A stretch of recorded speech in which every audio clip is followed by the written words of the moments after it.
General ડાયરે જે કર્યું હતું ને ઈ કામ ભાજપની કાયરે કર્યું છે.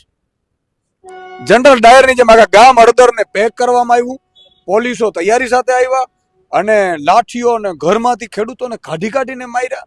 જાણે અંગ્રેજોએ આવી હિંમત કરીને એટલી હિંમત આ ભાજપે ખેડૂતો ઉપર અત્યાચારો કરવામાં કરી. અને એટલે આજે 54 લાખ ખેડૂતો છે એ ભાજપથી રોષે ભરાયેલા છે તાલુકા જિલ્લામાં જવાબ આપવા માટે. અને એટલા માટે આજે 54 લાખ ખેડૂતોએ દિવાળી નહોતી મનાવી.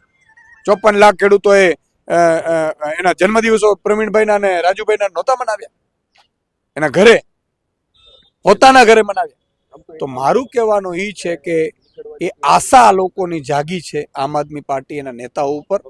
અને માત્ર કડદા અત્યારે બંધ થયા છે, હજી અમારી લડાઈ ચાલુ છે. ખાતર પૂરું નથી મળતું એની માટેની લડાઈ ચાલુ છે.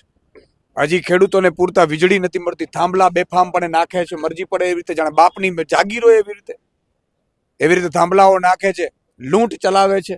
એના માટેની હજી લડત ચલાવવાની બાકી છે અમારે.